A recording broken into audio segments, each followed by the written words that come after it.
A gente queria começar esse episódio com um dado muito importante que vai nos guiar nessa conversa de hoje. Hoje, 25 de março de 2021, o Brasil atingiu o recorde de mais de 300 mil mortes por Covid. Somos um dos países que mais morreu gente neste um ano de pandemia, com novos recordes diários de mortes chegando a 3 mil mortos em 24 horas.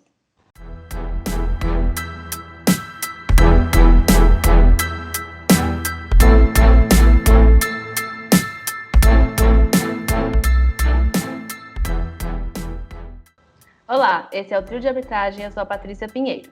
Eu sou o Luiz Guilherme Pereira. E eu sou o Lucas Alves.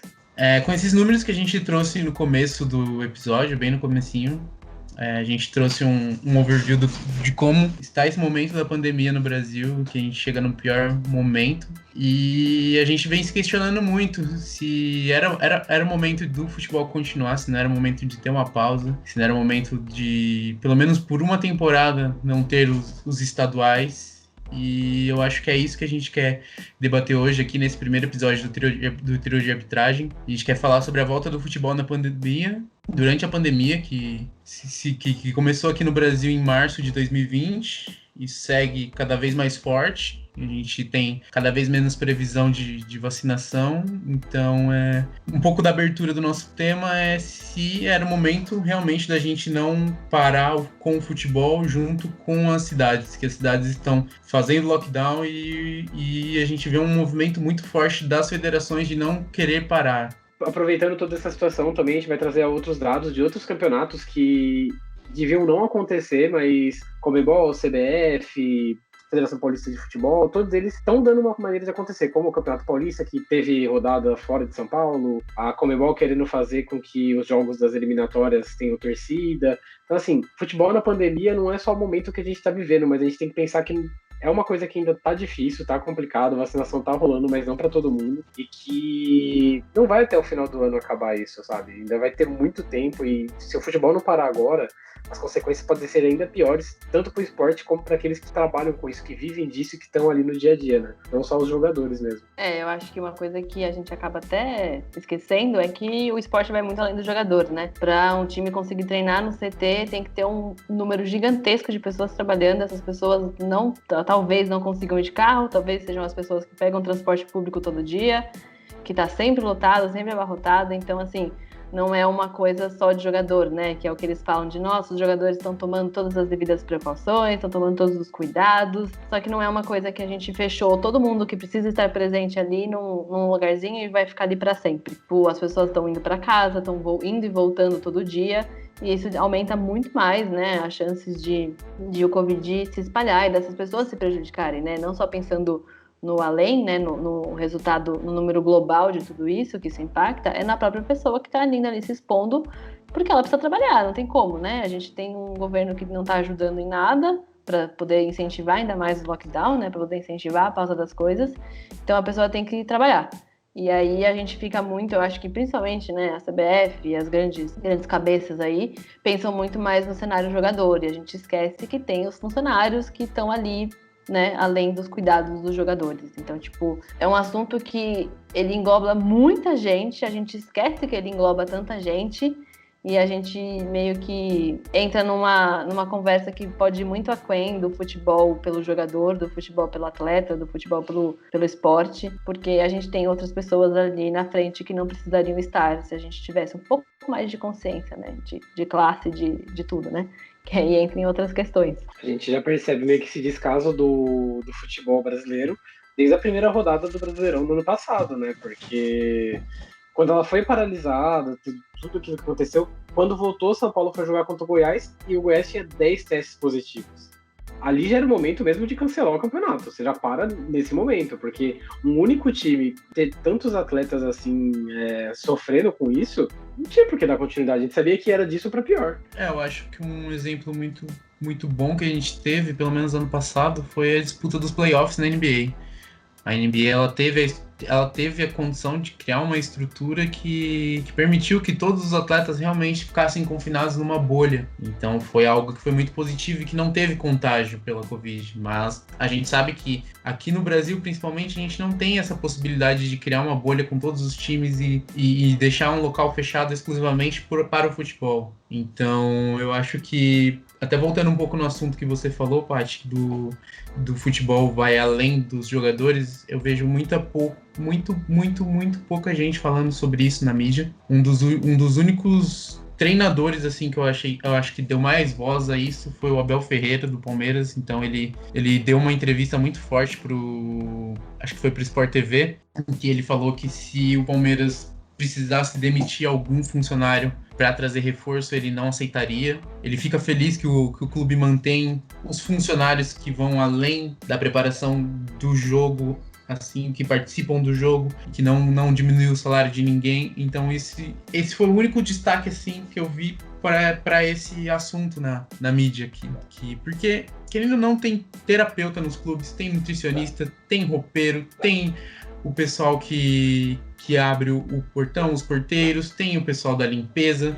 Então vai muito além, e é o que você falou, nem todos têm a condição de ir e voltar de carro, muitos deles podem pegar sim o transporte público. Então, se a gente não tem a possibilidade de criar uma bolha que consiga proteger os atletas, proteger as pessoas que fazem o futebol, eu acho que é algo muito arriscado, porque a gente vê muito esse destaque na elite do futebol brasileiro, mas um dos casos assim que mais me deixou mal no ano passado foi do técnico do São Bernardo, o Marcelo Veiga, que ele faleceu pela Covid. Então ele estava, se eu não me engano, ele estava disputando a Série D pelo São Bernardo e ele faleceu no mês de dezembro de 2020 em decorrência da Covid. Então a gente já tem casos de morte em decorrência da Covid no esporte e a gente não vê nenhum movimento das federações de ver a importância que essa doença tem e os perigos que essa doença traz, assim mesmo, até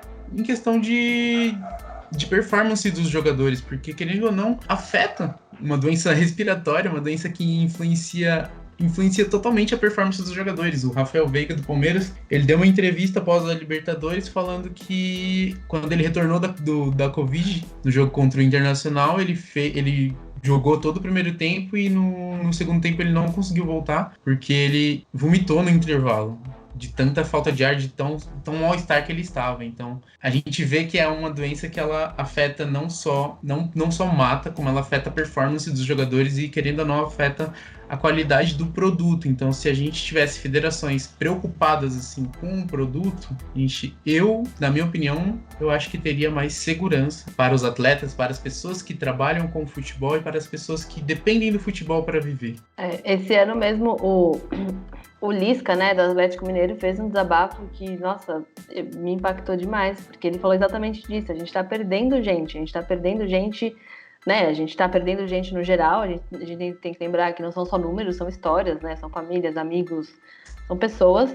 E aí ele fez um desabafo muito forte, falando que tá perdendo gente, perdendo amigo, perdendo gente no futebol, e pedindo pra CBF, né, pras grandes cabeças entenderem esse momento, porque é uma doença que, mano, é muito louco tudo isso que a gente tá vivendo. Tipo, eu acho que ninguém aguenta mais, mas a gente precisa aguentar, porque se não aguentar, morre. Então é uma coisa que ninguém tá... Eu acho que você falou de se pensasse no produto, porque realmente, né, o futebol, o jogador, ele é um produto pra CBF, né, pras confederações. Se pensasse no produto, a gente ia além, a gente ia pensar no futuro, a gente ia pensar lá pra frente, nos impactos que isso ia ter, porque tá comprovado, né, a gente já sabe que tem impacto que a pessoa convive muito tempo com isso, com os sintomas da doença, né? E aí é muito isso da gente não pensar. E eu acho, eu vou dar a cara a tapa aqui de problematizar, que é tudo questão do dinheiro. Eu acho que o problema não é o jogador, o lance não é a preocupação com entretenimento, porque tem, né, uma poetização, né, uma glamorização de falar assim, não, a gente quer trazer entretenimento num momento tão difícil. Não é, a gente sabe que não é esse caminho.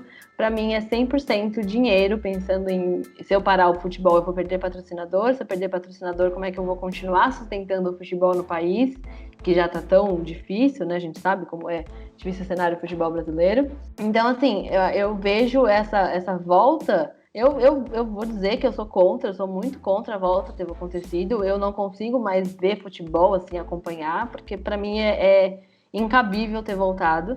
Então eu vejo essa volta muito como uma questão de financeira e dinheiro, assim. Eles estão preocupados com dinheiro de patrocinadores, preocupados com dinheiro de campeonato. E quando a gente não tiver patrocinadores cortando, falando, olha, a gente não vai, a Globo, não vamos transmitir, ou a Nike cortando algumas coisas, não vai parar, porque tá muito cômodo para eles. Eles estão indo de frente com pontos pequenos, né? Porque se a gente for pensar em questão política, a gente também não tem um posicionamento firme sobre essa parada. Então, eles estão indo com pontos, na teoria, pequenos, e eles têm um endosso dos patrocinadores. Então, eles estão seguros nesse caminho que eles estão seguindo de continuar, né? Então, entraria numa conversa muito mais aprofundada de ter um endosso contrário. Olha, a gente não vai endossar o continuamento, a gente quer que vocês parem por questões óbvias. Então, eu acho que se ninguém toma essa frente de se preocupar não só com o produto, mas se preocupar, né, com a situação geral do país, não vai parar. Para mim, assim, não vejo perspectiva de parar, real. A gente tem notado muito isso também, por exemplo, pelo próprio Campeonato Carioca, né? Que os times estão com medo da paralisação, com medo que, por exemplo, a Record, que é o canal que transmite, deixe de pagar os clubes ou pague metade. Então, por exemplo, a gente sabe que isso não vem só da Record. Mas a Record foi o único caso que a gente tem, assim, explícito de que alguém chegou e falou que pode acontecer isso. Mas sabe que tem a Globo, a gente sabe, como a Paty falou, tem Nike, tem todos os outros patrocinadores.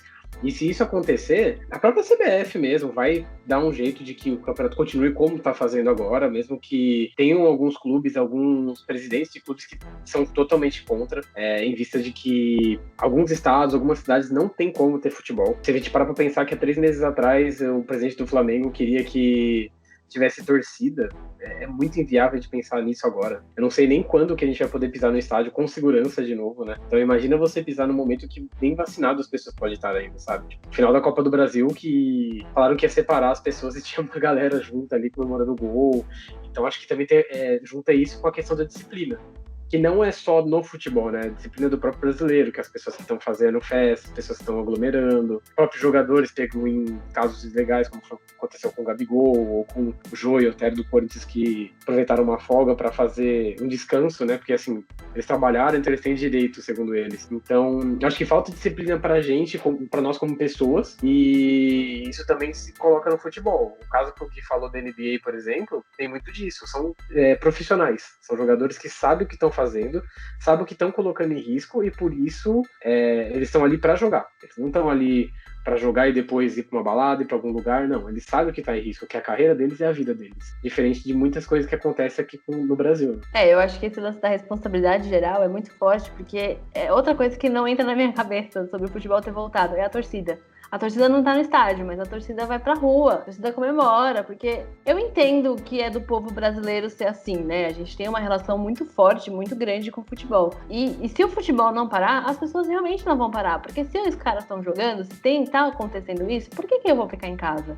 Por que eu não vou comemorar o campeonato do meu time, sabe? Então eu acho que essa é uma outra responsabilidade que os times e que as confederações não sustentam. Porque se vai ter campeonato, se vai ter final, se vai ter grandes eventos, né, do futebol, o torcedor vai comemorar, gente. A gente não existe como segurar isso. Não, a gente viu, né, nas finais, a gente viu nos grandes jogos das finais, não tem como segurar, não tem como cortar isso, por mais que vocês falem, fiquem em casa e tudo mais, o time não consegue controlar isso. Então, eu acho que isso é uma responsabilidade também que entra muito nos times e muito nas confederações de estar seguindo com o futebol, é esse lance das aglomerações por causa do futebol mesmo, porque se não tivesse futebol, não teria. Óbvio que teria as outras festas, mas ainda assim a gente teria um recorte desse motivo, né, digamos assim. A própria torcida do Palmeiras, né, nessa temporada passada, que foi praticamente temporada dos sonhos de qualquer palmeirense, que não esperava ganhar a Libertadores, a Copa do Brasil e o Paulistão, muita gente aglomerou mesmo. A gente viu no entorno do Allianz Parque, na final da Libertadores, que tava assim, parecendo que era dia de jogo normal, e muita gente aglomerando. Eu vi, por exemplo, no bairro que eu moro aqui em São Paulo, muita gente na rua comemorando e se abraçando, e então eu acho que como mexe muito com o emocional e como a gente vê que tem tido um projeto de banalização da pandemia e do perigo da Covid-19 desde o início da doença aqui no Brasil, então eu acho que, infelizmente, cenas como essa acabam refletindo muito do nosso controle, muito do controle das nossas autoridades sobre a doença, da falta de controle, no caso, né? De incentivar a falta do uso de máscara, de não ter políticas de vacinação, políticas de auxílio emergencial mesmo, então um auxílio que ajude as pessoas a ficarem em casa, a pararem, a conseguirem ver que se eu não parar agora, eu não vou conseguir comer, não vou conseguir, não vou ter saúde para conseguir viver. Mas eu também entendo o lado do povo que não tem auxílio, porque a gente vive sempre no limite. Então, se eu não tenho o auxílio, eu não vou ter renda, eu não vou ter o que comer. E aí a gente fica entre morrer pela doença e morrer pela fome. Ter que fazer essa escolha é algo muito cruel, é algo que ninguém deveria ter que fazer. Então eu vejo muito disso da falha do Estado mesmo em geral com a sociedade. A gente tem um governo estadual e federal que não quer salvar vidas. A gente está num recorde de mortes, com 3 mil mortes diárias, e a gente não vê nenhuma política para salvar vidas. Então, eu acho que muito do reflexo do futebol vem da condução dos governos, tanto federal quanto estadual, durante a pandemia. Eu acho que essa é uma culpa que tem muitos responsáveis, né? É um número que tem muitos culpados, muitos. Então eu não acho que a culpa é só do futebol, eu acho que é realmente isso. A gente não tem uma estrutura que defenda a pausa como deve acontecer para a gente conseguir respirar um pouco dessa doença, né? A gente sabe que a gente não vai se livrar, a gente está vendo os países que estão em alta escala de vacinação e ainda assim estão sofrendo com a pandemia, mas a gente não tem uma estrutura, né, uma política que ajude a gente a segurar um pouco e a respirar no meio da pandemia. É bem o que a gente estava falando no começo, sobre não ser só o jogador, né? Não tem como eu falar pro porteiro não ir trabalhar porque está no meio de uma pandemia. Como é que eu falo para um pai de família não ir trabalhar porque está no meio de uma pandemia, sendo que ele precisa do dinheiro ali para trabalhar, e a única forma dele ter o dinheiro é indo trabalhar. Então é uma coisa que eu sei, né, dentro do meu mundinho aqui, que tá trabalhando de casa, tem todos os privilégios, né, de estar trabalhando de casa, de ainda ter um salário. Eu sei que é uma questão muito maior, que vai muito além do futebol, mas que a gente vê que não tem apoios que deveriam ter, né? Eu tenho certeza que se a gente tivesse um governo que pensasse mais na vida, pensasse mais nessas questões, a gente ia ter uma paralisação muito mais firme, e aí não teria como o futebol ir contra isso, porque seria só o futebol, seria só a CBF querendo, né, a Federação Paulista querendo parar, querendo continuar. Então seria um recorte muito, muito menor para eles conseguirem endossar essa continuação, né? É uma bola de neve. É um assunto que, assim, a gente pode ficar enumerando 1000 coisas que podem, né, entrar nessa conversa, mas a real é que cada um é responsável, né? Então a gente pode a gente tem, uma pauta gigantesca para culpar governo, mas a gente também tem que pensar na responsabilidade das confederações e dos times de não estar absorvendo isso, né? Não é que o Palmeiras não tenha dinheiro, não é que o São Paulo não tenha dinheiro. A gente sabe que os grandes times têm dinheiro para conseguir entrar nessa briga, né? Como deveriam. Mesma coisa dos patrocinadores. A gente sabe que tem dinheiro para conseguir entrar nessa briga e poder salvar vidas, né? Ir além da economia, né? Acho que a grande questão é que a gente está preocupado com economia e não com saúde. Antes mesmo de começar a gravar, a gente já estava entrando nesse assunto, né? E na questão social, então a gente pode falar sobre isso por horas e horas e não vai acabar essa dor que a gente sente, todo esse problema. Lógico, a gente tem que trazer o nosso lado do futebol, que esse problema mas isso já acaba indo pro lado político, não tem como, é impossível a gente não falar, porque se, por exemplo, tivesse tido uma paralisação que viesse do governo federal, do governo estadual, do que fosse, o futebol não estaria rolando, não estaria acontecendo. A gente tem até que pensar, por exemplo, na reunião que teve entre o presidente da CBF e os presidentes dos clubes, que eles falaram que todos os jogadores estavam sendo testados e tudo mais. Será que houve, pelo menos da parte deles, uma preocupação de que esses testes poderiam estar sendo utilizados com pessoas que realmente precisavam?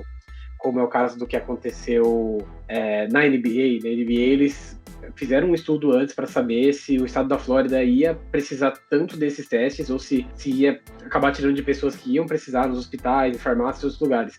Enquanto aqui no Brasil foi gasto com um campeonato que poderia muito bem ser paralisado, evitar um gasto desnecessário de dinheiro dos próprios clubes, que eles estão reclamando que estão com déficit. Isso, infelizmente, não tem como ser contornado, porque é um momento atípico, né? Ninguém imaginar que a gente já está numa pandemia, já que já passou do primeiro ano. Então, é muito difícil falar sobre esse assunto sem levar para outros cantos, como a gente está falando sobre futebol e com muitas outras vertentes. Eu acho que a gente tem que parar de tentar não associar futebol com política, porque futebol é totalmente política. A gente precisa entender que política não é só se se denominar de direita ou de esquerda. A gente tem que entender que a nossa vida ela é pautada por políticas. Então, o futebol ele também sofre todos os efeitos que vêm da política. Então, eu entendo a volta do futebol no começo do ano passado. Eu entendo você finalizar a temporada. Eu entendo você continuar o futebol enquanto a gente não tinha tantos casos assim, mas a gente tá com uma média de 3 mil mortes por dia. A gente tá com uma média de 3 mil vidas a menos por dia. E o futebol simplesmente não enxerga isso, sabe? É a gente querer descolar da realidade o futebol, de uma realidade que é completamente dele, porque sem torcedor o futebol não sobrevive. São 3 mil torcedores a menos que a gente tem todo dia. Então, sem os torcedores não tem como ter futebol. Então, a gente acaba colocando em risco a própria vida das pessoas para continuar com um campeonato paulista que poderia muito bem ser adiado se a CBF ou as federações fizessem um plano para conseguir manter os clubes menores que dependem realmente dos jogos. Então, aí que a gente vê como o futebol ele se alinha muito com a política, porque a política da CBF, por exemplo, ela não é de auxílio aos clubes. A CBF ela não auxiliou os clubes em nenhum momento durante a pandemia. Ela simplesmente fez um estudo, com base dela, por ela, dizendo que era seguro voltar, e tá tudo certo. Enquanto a gente vê médicos renomados, como o Dr. Miguel Nicoleles, sendo completamente contra a volta do futebol. Ele deu uma entrevista recentemente e ele enumerou todos os motivos do porquê ele era contra a volta do futebol e a gente vê que quem realmente comanda a federação não tem o menor pudor de enxergar, de trazer uma visão que venha além da visão interna. A gente não vê essa preocupação de quem tá no comando com as 300 mil mortes que a gente já teve, que só tende a aumentar, né? Nossa, você falando, eu lembrei da fala do... Tem nem xingamento pra essa pessoa, mas do presidente da CBF, né, o Rogério Caboclo, que ele falou publicamente, abertamente, que ele é contra, né, obviamente, ele é contra a paralisação, e ele fala que ele vai mandar no futebol brasileiro, que ele vai determinar a competição, e quem estiver contra vai se fuder, porque eles vão se fuder se não mantiverem a opinião dele e não respeitarem. Então, assim, é uma coisa que, é o que eu falei, é uma bola de neve de culpados, porque como é que você vai falar para um time que tem que pagar todas as coisas, falar assim, não, mano, para aí, para. E aí esse time nunca mais vai ter um apoio, nunca mais vai ter patrocínio, nunca vai literalmente se fuder ao longo, né? Como diz o nosso o Rogério. Então, assim, é uma coisa muito louca que, tipo, é uma dimensão bizarra. Eu não tenho palavras, assim, eu fico muito chocada, eu fico muito puta, assim, é um assunto que eu acho muito, pra mim é incabível, real, é incabível você pensar em continuar com o futebol em meio a tudo isso, assim. Acho que, assim, por ser a maior autoridade do futebol brasileiro, no caso, ele teve um discurso muito de um ditador, na verdade, né? Ele meio que, assim, obrigou todos os clubes a votarem a favor dele, sem dar espaço algum naquela reunião que rolou entre os presidentes, e quando algum presidente tentava falar alguma coisa, ele simplesmente cortava e dava a opinião dele e falava assim, ó, você já falou o que você tinha que falar e agora é minha vez. Então é ridículo você perceber que não existe nenhuma mínima compaixão de alguém num momento tão difícil desse, até para os próprios clubes, para as pessoas que estão preocupadas com aqueles que trabalham, com os funcionários, com os atletas, com a comissão técnica. Não houve compaixão nenhuma do mandatário, sabe? Foi simplesmente ele colocar a vontade dele ali e quem quiser seguir vai ser obrigado a seguir. Eu vi que também teve, ainda nesse assunto, teve muita repercussão o Palmeiras ter jogado ontem, no caso dia 24 de março, pelo Paulistão em Volta Redonda. Eu vi muita gente no Twitter criticando, inclusive eu vi um jornalista, que eu não me recordo o nome dele agora, dizendo que essa seria a maior mancha no clube, assim. Mas eu me pergunto o que um único clube consegue fazer contra toda uma federação, contra todos que não querem.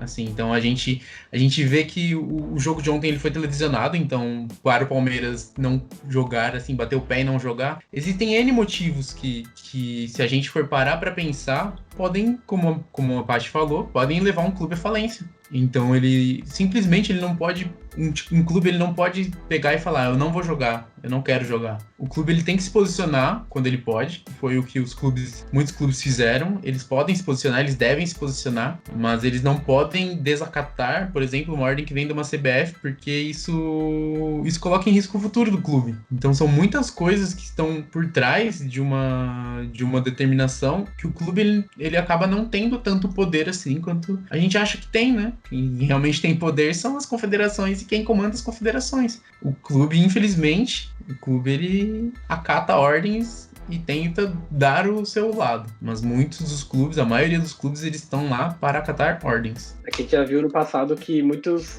times tentaram assim, bater de frente com federações, seja a Conmebol, seja quem for. O próprio caso do Palmeiras, quando há uns 2-3 anos atrás, que acho que foi no Campeonato Paulista, Gui, se eu estou enganado, que teve aquela final contra o Corinthians, não gostaram de como foi o jogo, deixaram público o descontentamento com a Federação Paulista, e isso gerou um desconforto que tinha até uma cara de sabotagem, como se a própria federação tentasse ali, tipo, não dar um respaldo pro Palmeiras quando necessário. Então fica meio que essa briga infantil. Assim, o clube tá com a razão dele, eles têm a opinião deles, podem falar o que eles quiserem, lógico. E a federação, por ter esse complexo de Deus, achar que, não, eu sou quem manda mais aqui, e você não pode fazer nada contra mim, então eu vou te boicotar. Simples assim. E agora a gente tá passando por um momento muito pior do que foi esse caso, e a gente tá tendo a mesma coisa. A gente tá vendo a mesma coisa. A federação largando mão dos times, simplesmente falando que vai continuar o campeonato.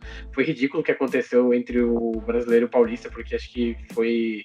O Palmeiras, na verdade, estava jogando uma final de Copa do Brasil quando começou o Paulista, por questão de calendário, sabe? O calendário é mais importante que a vida das pessoas, do que da história dos clubes, do que muito mais. O Palmeiras jogar ontem porque era um jogo atrasado, o Corinthians jogar na terça-feira. Gente, eu acho que o calendário tinha que parar, não tem essa. A gente não sabe nem se a gente vai ter uma Olimpíada esse ano, que já foi um evento adiado, que pode ser novamente adiado e que, se não for, muitas equipes vão ficar de fora. Por exemplo, o Brasil não tem condição de convocar um jogador que joga aqui no país, porque muitos ainda não estão vacinados, levar para um outro país com o risco de levar a doença junto, como tem acontecido em competições interestaduais. Imagina de um continente para o outro. Eu acho que a gente não tem nem como realmente viajar, né? Esses caras estão fechando, voltando a fechar. Então, assim, não tem.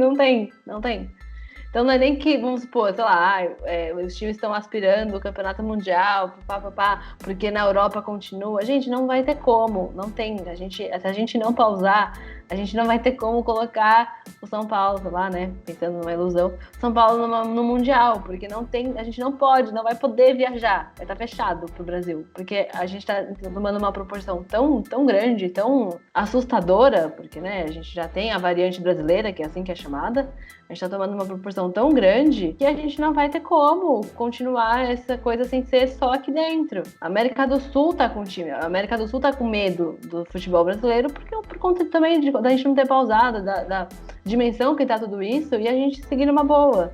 Tipo, eu não acho que tá todo mundo tranquilo, suavão. Eu tenho, né, eu espero que eles estejam conscientes e com medo de tudo isso e só não param realmente pelo que o Lucas falou, e o Gui falou de não dar, a gente pode falir. Mas eu acho bizarro, assim, eu não sei também se eu tô idealizando demais, mas faz uma reuniãozinha, junta todos os grandes times, né, que vão poder endossar isso, junta os grandes times e, mano, se organiza e faz alguma coisa, porque do jeito que tá só acatando, a gente não vai sair dessa nunca, vai ser bizarro. Um ano de pandemia a gente só piorou, sendo que a ideia era ter melhorado, né, diminuído, controlado, e a gente só piorou. Então, assim, eu acho muito difícil ver uma luz no fim do túnel ali, sabe? Então, e muito disso que você falou, dos clubes se juntarem e irem contra as federações, é muito difícil porque eu não vejo uma união entre os clubes. Então, no começo da pandemia, ano passado, tinha o clube o Flamengo, ele estava querendo voltar com o futebol, tanto que ele fez campanha para voltar ao futebol, enquanto muitos clubes foram contra, e ele conseguiu realmente a volta do futebol, né? Mas só nesse ponto, assim, de indo voltando um ano no tempo, a gente vê como falta união entre os clubes. Porque, por exemplo, se a gente tivesse uma liga responsável pelo clube, como funciona a Premier League na Inglaterra, seria muito mais fácil, a gente teria muito mais autoridade para ter essas paralisações, para fazer uma bolha. Então, acaba que a falta também de de união dos clubes, dificulta muito também um movimento único em prol dos interesses comuns dos clubes. Então tem muita coisa que acaba atrapalhando, né? E de novo, eu volto a bater na tecla da política. Você falou, Paty, que a gente está sendo cada vez mais isolado do mundo. Então isso é completamente fruto da má gestão durante a crise da pandemia. Então a gente vê como uma má gestão da política acaba também influenciando o futebol a nível internacional. Porque a gente vê os nossos países vizinhos tentando não ter contato com nossa população, porque o vírus está se proliferando cada vez mais aqui no Brasil. Está evoluindo cada vez mais aqui no Brasil. Então a gente vê essa preocupação dos nossos países vizinhos e de países muito, muito distantes, como a Europa, a Ásia, com o Brasil. Então isso acaba também influenciando negativamente no futebol. Não tem nem como a gente falar que o futebol não é político, já sempre foi, muito tempo atrás. Todas as bandeiras levantadas ali da década de 70, 80. E é só a gente pegar o caso mais recente mesmo, uma coisa horrível de se ver, que a gente viu no início da pandemia, que era o presidente do Flamengo, Ricardo Landim, ele indo no Palácio da Alvorada, conversar com o nosso presidente, né, infelizmente, sobre a volta da torcida, sobre o futebol ter continuidade, enquanto que pessoas estavam morrendo cada vez mais, e o presidente endossar isso, achar que o futebol realmente tinha que voltar, que tinha que ter esse retorno imediato, ao invés de cuidar de todos nós que estávamos aqui precisando de um respaldo. Bom, eu acho que como a gente falou, a gente poderia ficar, né, horas falando sobre isso. É um tema muito pesado, né? A gente começa o nosso podcast com um tema pesado, mas que a gente entende que é muito importante trazer isso. Eu acho que até vale a gente já dar uma pincelada aí, falando que o que a gente quer trazer é realmente temas gerais do futebol, não só que a gente vai meter o pé na CBF, vai falar mal da federação e falar mal dos times e patrocinadores, não é isso. Mas a gente quer trazer temas que são importantes de ser falado, não só de jogos do momento ali. Então eu acho que esse era um tema que não tinha como a gente simplesmente ignorar. Então esse é o nosso primeiro episódio. Pesado, mas que precisa ser falado. E eu acho que vai muito de encontro com a nossa proposta para o trio de arbitragem, né? A gente tem a proposta de falar do futebol além das quatro linhas, né? Nada mais justo do que a gente começar com um assunto que está mais em alta, que está causando cada vez mais polêmica no dia a dia do futebol. Então a gente começa assim com um tema pesado, a gente começa com um episódio pesado, a gente não gostaria de começar assim, mas é necessário e a gente não tem como ignorar esse momento e ignorar a pandemia do Covid-19 e todos os efeitos que ela vem causando na nossa sociedade. Mas também é importante que você que está ouvindo a gente saiba que não serão só temas pesados. Serão muitos temas pesados, serão muitos temas leves, mas que a gente tá sempre querendo fazer companhia para você e querendo pensar junto com você. Até por isso, se você quiser seguir a gente no nosso Instagram, no nosso Facebook, @3darbitragem.